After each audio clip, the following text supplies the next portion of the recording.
saya akan menjelaskan materi tentang terminal illness, yaitu penyakit HIV dan AIDS. Selamat menyaksikan dan simak dengan baik ya. Tuan R, 34 tahun, mengeluh mengalami demam hingga menggigil, muncul ruam di kulit, serta sakit kepala. Tuan R mengatakan bahwa ia sering melakukan hubungan seksual dengan wanita yang berbeda. 1 bulan kemudian, keluhannya pun bertambah parah, yaitu penurunan berat badan tanpa sebab hingga muncul bercak putih di daerah lidah, mulut, serta bagian kelamin.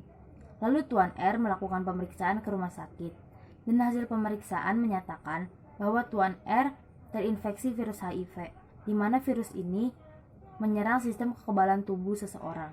Dokter menyarankan Tuan R untuk melakukan terapi obat jenis antiretroviral atau ARV guna untuk memperlambat perkembangan virus tersebut.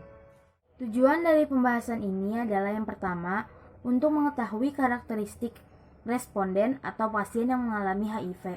Yang kedua, untuk mengetahui kemampuan sebelum dan sesudah diberikan video. Dan yang ketiga, untuk mengetahui perbedaan HIV dan AIDS. Definisi dari HIV atau Human Immunodeficiency Virus adalah virus yang merusak sistem kekebalan tubuh dengan menginfeksi dan menghancurkan sel CD4. Sedangkan AIDS adalah stadium akhir dari infeksi virus HIV. Pada tahap ini, kemampuan tubuh untuk melakukan perlawanan terhadap virus sudah hilang sepenuhnya. Etiologi atau penyebab AIDS disebabkan oleh Human Immunodeficiency Virus atau HIV. HIV yang masuk ke dalam tubuh akan menghancurkan sel CD4. Sel CD4 adalah bagian dari sel darah putih yang melawan infeksi. Semakin sedikit sel CD4 dalam tubuh, maka semakin tubuh seseorang.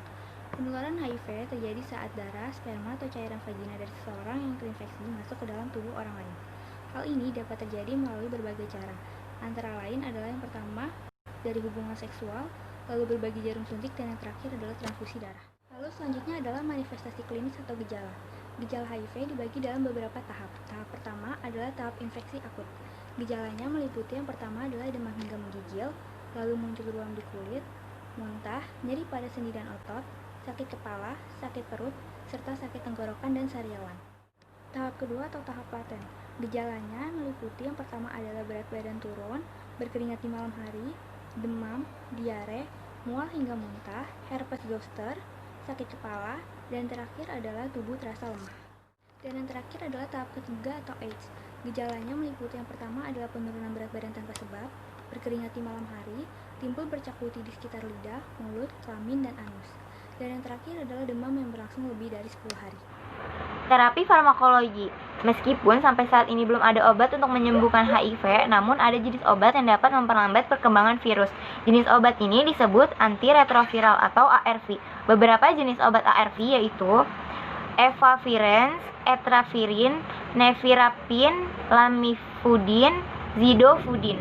Jadi kesimpulannya, HIV atau AIDS menjadi masalah serius karena bukan hanya merupakan masalah kesehatan atau persoalan pembangunan, tetapi juga masalah ekonomi, sosial, dan lain-lain.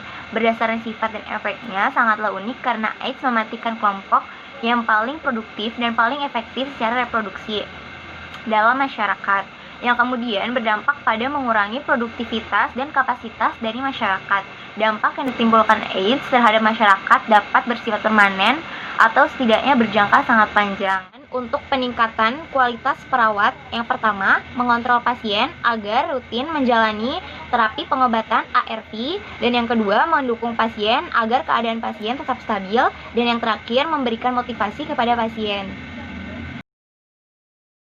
Sekian penjelasan materi yang saya dan teman saya sampaikan. Terima kasih telah menonton. Semoga bermanfaat dan jangan lupa like serta komen ya. Assalamualaikum warahmatullahi wabarakatuh.